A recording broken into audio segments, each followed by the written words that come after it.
Hi, and welcome to the X22 Report Spotlight. Today, I have the first guest that I ever had on the X22 Report Spotlight, David Morgan. David is a precious metals aficionado armed with degrees in finance, economics, engineering. He's appeared on CNBC, Fox Business, and others. He is the creator and owner of the Morgan Report newsletter. You can see his work on themorganreport.com. You can also check him out on his YouTube channel, The Morgan Report. And I am very honored to have him back on the X22 Report Spotlight. Welcome back, David.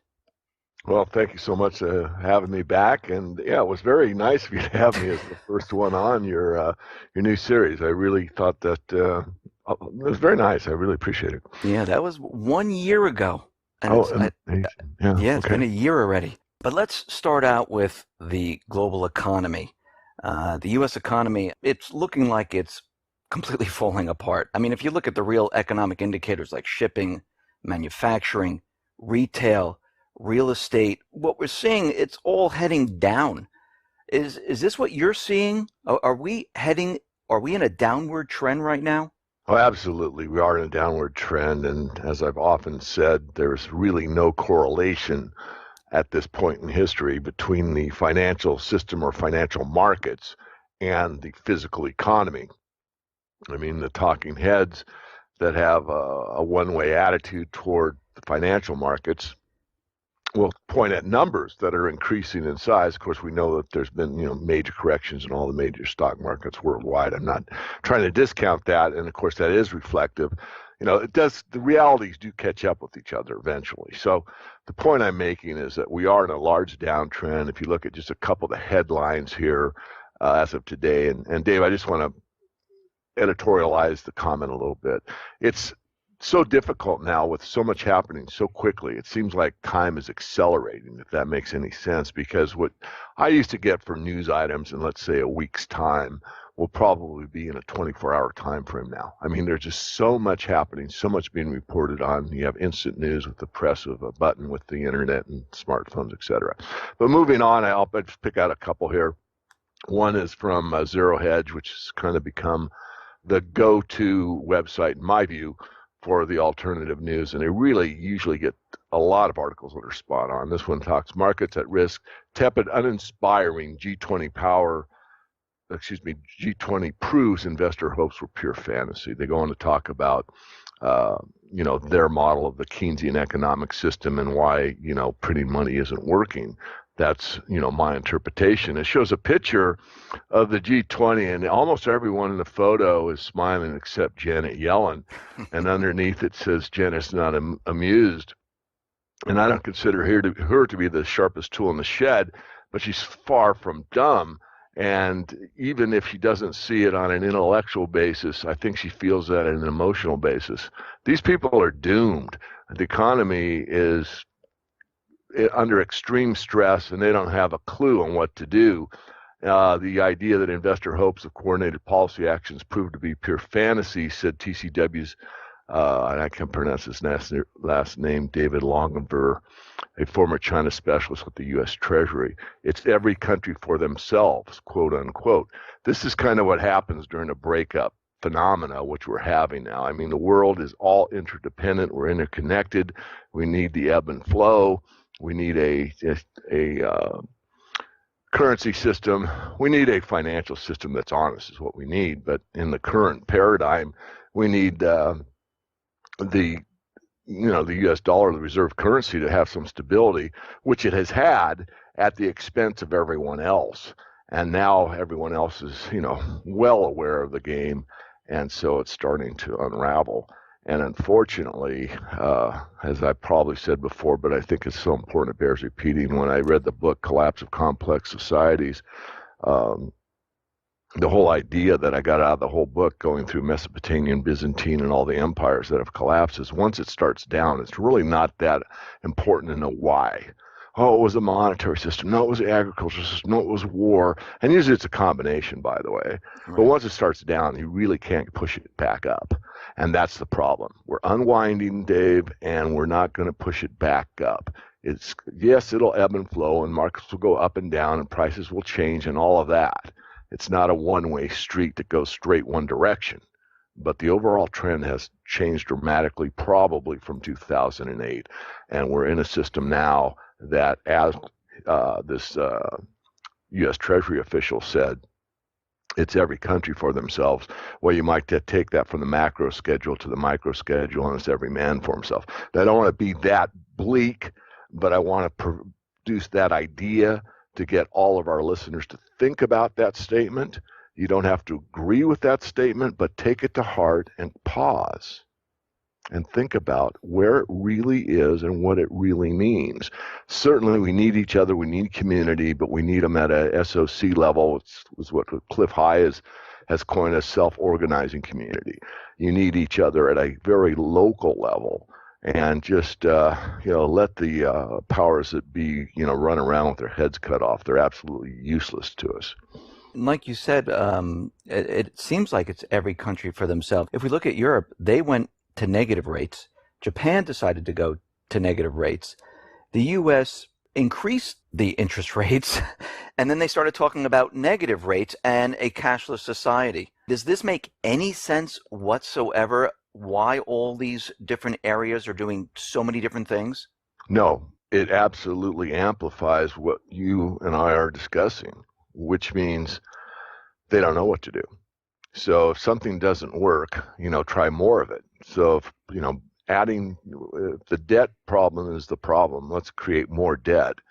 And if zero interest rate policy doesn't work, well, let's take it negative. I mean, this shows the absolute, complete, total insanity of the powers that be, and yet they don't even see it. I mean, some may, but very few, and any that do see it won't speak out because they don't want to lose their pension or their status or whatever they covet. And so this is the time for truth. I mean, this is the time where we really need, individuals. And it happens. I mean, it happens every day. It happens on the X22 report. Every report. I mean, I listen to you a great deal, not everyone, but believe me, since you started, I've listened to a great deal of your reports. It's a great way for me to save time. And you don't mince words. You just, kind of like me, bullet point, bullet point, bullet point.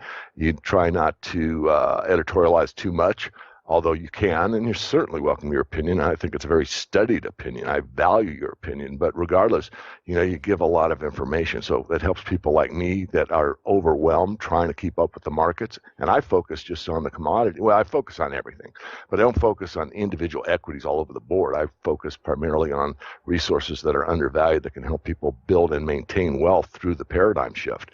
I mean, that's what I'm looking for. I'm looking now more at the solution than the problem. I've talked about the problem for years, and I think most people that listen to the X22 report are well acquainted with the problem and problems and how they're developing and what the trends are that we're discussing. And they know that financial preparation is important, and it is, but there's so much more to it than just financial preparation. I mean, this emotional charge that goes along with a huge dislocation is extremely difficult for humans. Humans want to be in a safe, secure, and known certain environment. And there's more uncertainty almost by the minute nowadays. And this is why markets move so rapidly up and down and the volatility increases, because that's a reflection of the uncertainty that people hold for what's good, what's bad, what's going to happen in the future. And the answer is they don't know. And it's obvious that the powers that be have no clue, not only what's going to take place, but how to correct it. You're talking about solutions. What type of solutions are you talking about? Give us like some examples. Well, I'm piggybacking on the work of Chris Martenson mainly. Okay. I mean, there was this conference that I tried to get going in Las Vegas last month called, and you can look at it, the website's still up, it's called solutionsconference.us. And Chris and Adam Taggart wrote a book called Prosper, which looks at the 8 forms of capital. But one that they stress is the emotional capital. And that means you need to be able to have enough, let's say, inner strength to be able to navigate through what's coming at us, because, there's so much out there. I mean, we could drill down wherever you want, but I mean, the food crisis is going to be happening more and more, and people really don't talk too much about that.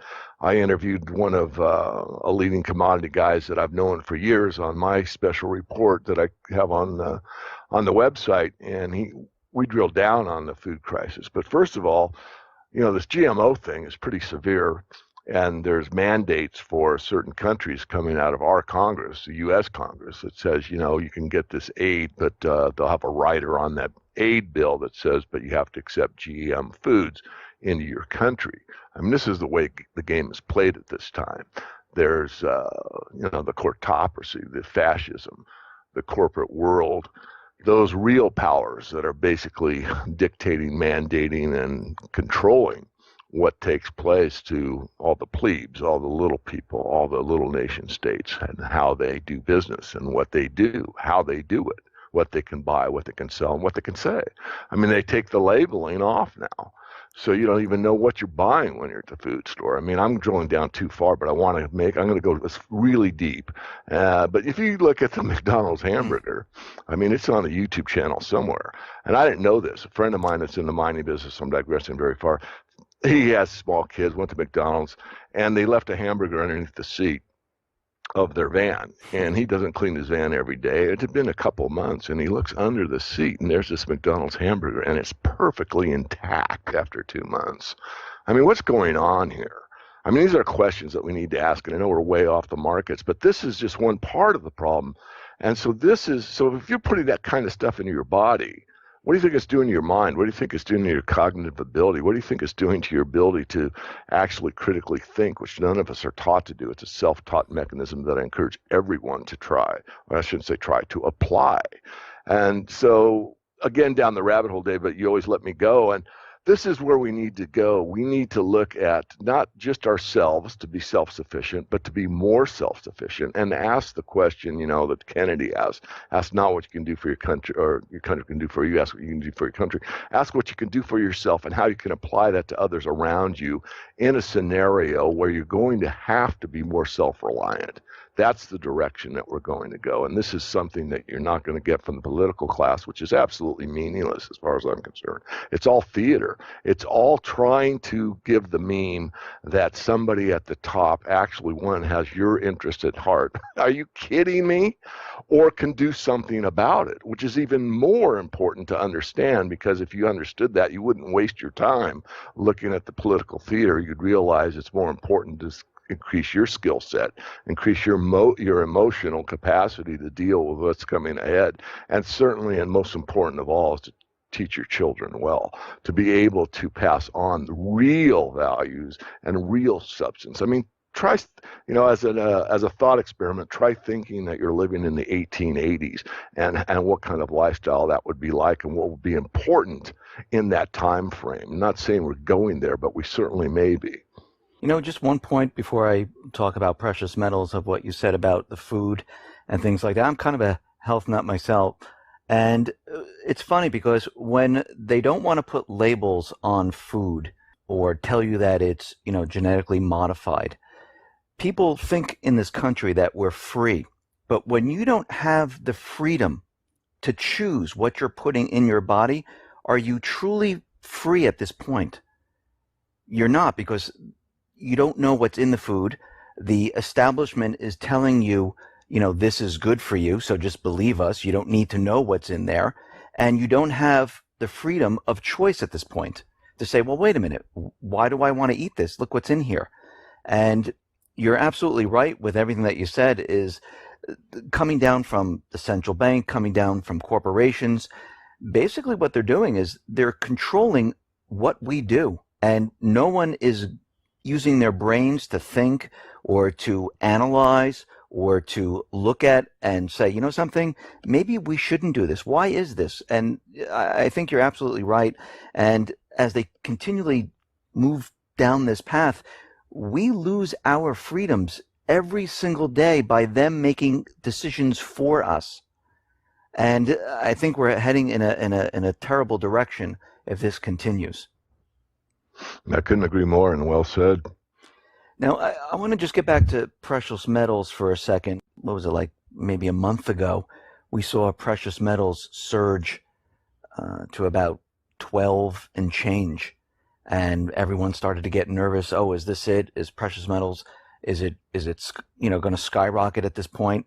And then all of a sudden, we saw precious metals come down once again. And then it's funny because I made a little prediction that they were going to suppress precious metals right after this, and all of a sudden we saw this huge drop of about $30 to $35, and they brought it right back down. And I noticed they like to keep it around the $1,200 mark. Why do you think this is happening at this point? Well, there's a lot to be said. I'm going to try to keep it kind of top level and, not, make it simple, because all these markets are very complicated, as we know, because there's so much interplay between high frequency trading, the banking system, what's at stake, and all of that interplays, of course. But what's happening on a short-term basis is one, I said in my work that I expect to see a strong rally in January. And if you go to the Economist that put out an article late last week, they talked about that gold has gotten off to its best start in 35 years. The safety play, they call it's up 15% in a year-to-date basis as of Friday. That was Friday of last week. So gold's certainly doing its job here, but specifically on the 1200 question, that's a breakout point is the way I look at it, and they're going to let it probably fiddle around there. Right now, I'm I'm seeing a lot of over sentiment, meaning there's too many gold bulls out there, even in the mainstream, which means we probably could rally even further. I mean, the most important thing about any market is not only price, which is critical, because no matter how the price got there, manipulated or not, I care that it's manipulated, but if I am objective, it's that price, regardless of what your idea is of the manipulation story. It's there. You can't argue that. And the other thing that's critical is volume.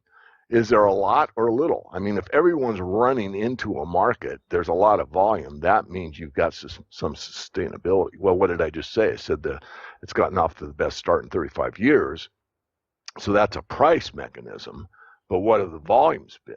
And that's what you really need to ask. And what you've seen is that precious metals funds have seen their biggest 3-week inflows in investor money since June 2009. Okay, let's pause there for a minute.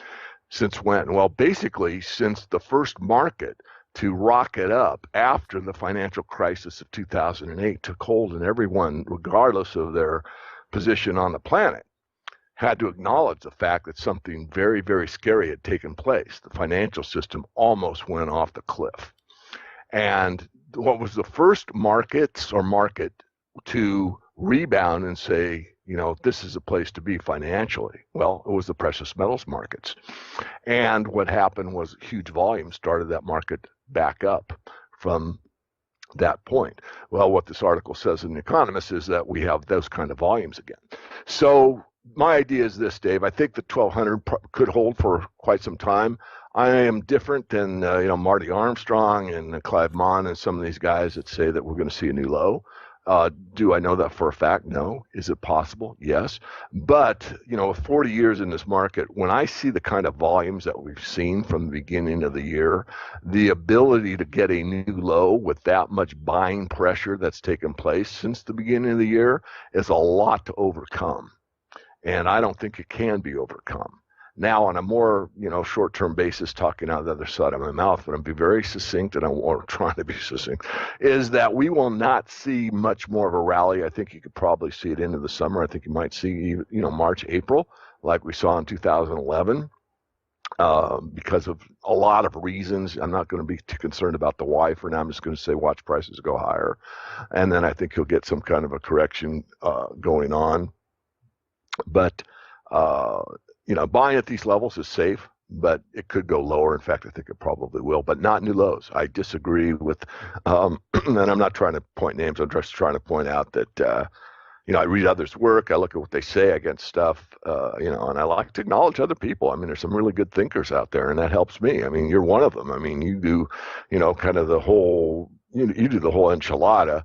I don't have time because my work requires that I look, markets only kind of thing, although the geopolitical thing is certainly, key. One important question I wanted to ask you, China is going to start a yuan-based gold price fix in April. Is this going to be a game changer? Is this going to affect the gold market? Yes and no. The answer is yes, eventually it will. In April, no. The real thing you need to look at is what is going on in the currency markets. I mean, we need, gold is like the it's like the old maid game. I mean, the game ends when someone's left holding the old maid. As an adjunct to that, and turn it around, doing the reciprocal of it, the game ends when whoever owns the physical gold ends up with that, and everything else is blown away. So I hope I made that analogy clear. It wasn't a great one, but it's the idea that it's the end of the end of the end. So having said that, what we really need to look at is what's going on in the currency markets prior to that end where only gold's standing. And silver is a subset, if you want to think of it in those terms.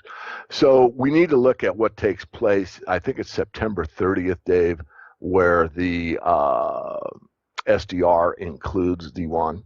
That's the key place. And that's where I'm looking to see what happens in their gold trading at that point in time. So April, May, June, July, August, that's sort of like warming it up, tuning it up, doing their manipulations, their way of, I'll say controlling or agitating or testing might be a better word, testing markets and see what the ebbs and flows are. And, if they throw in this kind of a demand, what happens in their market and that type of thing. But the real changer, to my view, and it's a pretty studied one, is what happens when they're including the SDR. What kind of influence that has in the global currency markets. And if it is, my words not theirs, necessary to start getting a better handle on the gold fix from a yuan perspective or not. So that's how I see it. I guess back in August of 2015, the stock market started to fluctuate. We saw the stock market come down, and it was brought back up. It came down again, and we saw this all throughout 2015, the later part of 2015, and then we saw January, February, the market absolutely terrible. It's fluctuating once again. We're seeing highs, we're seeing very big lows, and we're continually seeing this. It seems like everything is all over the place at this point. Is this the beginning? Is this a sign that there are major problems coming? Yeah, absolutely. I mean, I forget the gentleman's name, but one of the best books I've read on markets, and I've read, I don't know, hundreds, talked about, generally speaking, how markets work from undervalued to the professionals, accumulation, markup, and distribution. So it's like undervalued, they move a market up, and then they distribute it, because you're not going to get a profit until you have bought something low, moved it up to high, and now it's high. Now who do you sell it to? Well, you got to sell it to the unwary, the unwashed, the public, the pension funds, the money managers, the whatevers. So what we're seeing now is the distribution phase in the general equity markets. Take the SPX as an example, has taken place for the most part. Now the markdown is starting to happen. And so during these markdown phases, you'll see these counter rallies that are pretty significant. And of course, the talking heads will say, look, long-term stocks are the only place to be. Well, depends what you mean by long-term. If you mean, in a lifetime, that could be a very bad move. I mean, you could be in the 30s, and bought, and, you wouldn't really recover for, a couple of decades. So, you need a better metric than that to make money in the markets. So, yes, Dave, to answer your question, we're going to lull here, and you're probably going to see some kind of a counter trend rally, but the overall trends are significant, and the major trends are a ongoing global contraction in the physical economy, to be reflected more and more in the financial markets on a global basis. More uncertainty in the markets, people not understanding or wanting to have an answer of where to go and what's safe. And if you look at the John Exter model, where people cherish cash because if I have cash, I'm safe, is certainly the paradigm that's pervasive throughout. It's ubiquitous, everyone in every country, almost.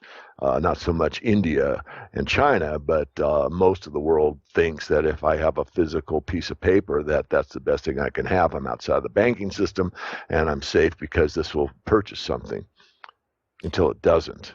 And Right. that's the problem. So what happens as the finality, going back to the old maid analogy, where those cards are taken, from the three players in the game, and there's less and less cards. The last card to be played, of course, is the gold card, and that's the last one standing. And that means that there has to be a giving up of the currency system, and that, of course, in my view, isn't going to take place for a few more years because, as I outlined earlier, you've got the SDR situation with China to try to keep them in the game. Now, my view on China and Russia is a little different than many of my compadres. And I'm not saying I'm right because the answer is I don't know. I really think it's legitimate. I don't think that they are really, pawns in the game of the global elite, and they're just playing this game to the final end so that they carve up the world betwixt them. Although that could be the case, I disagree. I think they really are a countervailing force. I think the AIIB is real. I think they have, I hate to say this, but I'll say it because I believe it. I really think they have a bigger heart than the Anglo-American Empire. I think that the AIIB really does want to build infrastructure and things for mankind that makes society better at large. I really do think that there's a semblance of power that wants to do good. But I digress again. We need to look from the ground up. We need to work from the ground up. We need to be better than we are now, and we need to be able to provide something for our friends and neighbors. That's the bottom line. We need to act in a way that you can be assured that that children watching you in public, your own children, your grandchildren, whatever, have something to strive to be. And it's a way of being. It's not a way of, what car you have or what kind of clothes designs, labels you wear. It has to do with the essence of humanity. And we've lost that almost completely. I mean, and I'm guilty of it too, but, I really try to keep my phone in my pocket during lunch, during meetings, anything like that. But just walking on the street, I mean, these people run into each other because they're looking at their cell phones crossing the street. It's gone, and the whole world's gone mad. It definitely looks like the zombie apocalypse when you're walking around and no one is paying attention and they're just bumping into things and they're staring at their phone. And I know exactly what you're saying because I discussed this with my wife many, many times when we're walking around and we watch people and you're right, they're just on their phones, they're not paying attention, and society it looks like when an empire reaches a certain point and it's based on consumerism and no one is producing anything of real value, we've reached a point where everyone's they don't know what to do with themselves. And usually at this point, we see like Rome and all the other empires completely collapse. And it seems that's where we are at this point. We're at that point where we're at the end here, and it's starting to look like that, even in society, not just with the financial, not with geopolitical, but just looking inward at our country and the way people are today. It really does look like that. Absolutely, and well said. I mean, I would urge the listeners to go watch the movie, and you can watch it for free on YouTube, the official version. You want to see it, say official version, but it's called Four Horsemen Film. And I'm in it, and it's not about me. I have a very small place, but it's about the Age of Empire and how it gets to the Age of Empire and what happens during the collapse of the Age of Empire. But at the end of the movie, it does shine some light on some solutions. And again, coming back to my meme with you, Dave, which is, I'm looking more and more at solutions. I want to talk not so much positive and, the correct thinking or positive thinking, which, does work, but that's not it. I mean, you can't think your way out of a problem. Well, you can. I'm sorry. I'm having trouble with my own brain this morning. The point being is that watch that movie. You'll get a lot of good ideas. And all it takes is one good idea that you can implement to help yourself and someone else. We talked about solutions and, what people can do. And they have to know about the problems because a lot of people don't know there's a problem. And if they don't know there's a problem, they don't think there's a need for a solution. But that's why I think we're all out here telling people, look, we have major problems here and we need to work on these problems, and we need to basically dissect what the real problem is, because when you go to the corporate media, you listen to the government, you're not hearing the truth, you're not hearing what's really going on. And basically you, myself, many other people have been dissecting, looking at the problems. And I know a lot of people have been hearing us for many, many years, and they're saying, okay, yes, we know we have these major problems. What do we need to do? And we need to look at everything and figure out, as a country, as a world, what we want. What do we want? Just like the founding fathers to the United States, what they saw problems, they knew what the problem was, and they had to come up with a solution. So they created the Constitution, the Bill of Rights. We need to do the same exact thing once again. We need, and I think one of our founding fathers, I think it was Thomas Jefferson, that said, I've given you these freedoms, this country for what, like 100 years, and you're going to have to fight for this again. Well, we lasted a little bit longer than that. But I see we're at that point once again where we're all going to have to come together as a people, not as a government, not as a central bank, not as neocons, not as any of these other things, but as a people, and say, something, we need to do something at this point. We need to take back what we had. We need to make the country great. We need to make the world peaceful. And I think that's where we need to go. But to get there, we have these problems. We have people, government in the way. We have certain groups in the way. And if we don't shine a light on these groups, people, individuals, we'll never change anything. And I'm looking for a big change. I'm looking for bringing us back to the way things, started out.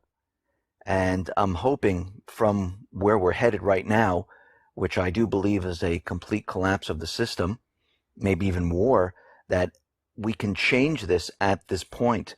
And that's been my message all along. Do you still see us heading into a period of collapse at this point? Well, as many have said, we are collapsing. It is a process. It's not like an overnight situation unless, there's like a bank closure and they, reissue a new currency or whatever, which certainly could happen. But that alone would just be an event that everyone would mark as the collapse. But really, until that point in time, look at what the food supply did. Look at what the Baltic Dry Index is doing. Look at what the upheavals and the migration problem in Europe has done, and all of this. So it's collapsing right before our eyes. I agree with you. I think I would add on to it a little more even that, big honor of Gandhi, be the change you want to be. I mean, if you look at, when Franklin said, and the lady, this is all hearsay, who knows if it happened, but the lady says, what have you given us? And he says, a republic, man, if you can keep it. It's the rule of law where we're all equal under the law. But at that time, you have two things were really required. I say required, it was a must. And that was a high moral structure in the society. Didn't have to be Christian, although many were. But you had to have a high moral state, and you had to have the citizenry understand the law, which now is so convoluted. There's so many laws on the book. Who knows what you can do, but or not do, according to the rulers. Certainly not leaders, rulers. But coming back, I'd say, yeah, the movie is good. The Four Horsemen film, that'll give people an idea of kind of the total picture of where we are and what's collapsing and why. And then there are some solutions at the end of the film. But specific to your comment, Dave, let the change begin with me. What can I do? I mean, that's kind of been the theme throughout our conversation today, is that, if you're not bettering yourself, how can you have a better world?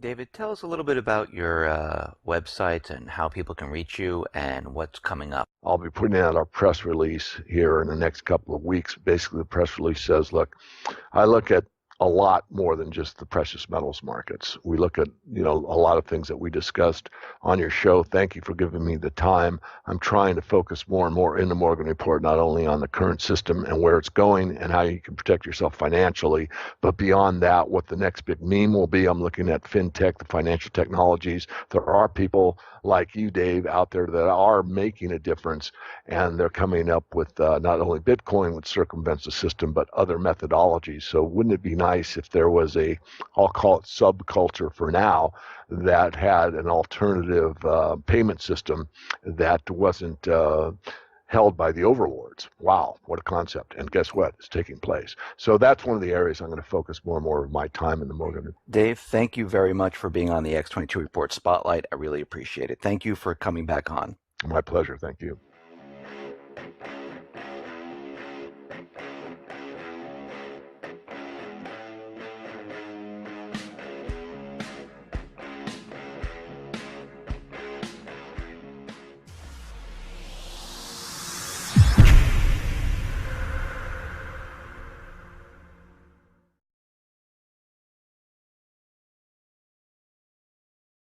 Preparation is important, and it is, but there's so much more to it than just financial preparation. I mean, this emotional charge that goes along with a huge dislocation is extremely difficult for humans. Humans want to be in a safe, secure, and known, certain environment. And there's more uncertainty almost by the minute nowadays. And this is why markets move so rapidly up and down, and the volatility increases, because that's a reflection of the uncertainty that people hold for what's good, what's bad, what's going to happen in the future. And the answer is they don't know. And it's obvious that the powers that be have no clue, not only what's going to take place, but how to correct it. You're talking about solutions. What type of solutions are you talking about? Give us like some examples. Well, I'm piggybacking on the work of Chris Martenson mainly. Okay. I mean, there was this conference that I tried to get going in Las Vegas last month called, and you can look at it, the website's still up, it's called solutionsconference.us. And Chris and Adam Taggart wrote a book called Prosper, which looks at the 8 forms of capital. But one that they stress is the emotional capital. And that means you need to be able to have enough, let's say, inner strength to be able to navigate through what's coming at us, because, you know, there's so much out there. I mean, we could drill down wherever you want, but I mean, the food crisis is going to be happening more and more, and people really don't talk too much about that. I interviewed one of a leading commodity guys that I've known for years on my special report that I have on the website, and we drilled down on the food crisis. But first of all, you know, this GMO thing is pretty severe, and there's mandates for certain countries coming out of our Congress, the U.S. Congress, that says, you know, you can get this aid, but they'll have a rider on that aid bill that says, but you have to accept GM foods into your country. I mean, this is the way the game is played at this time. There's,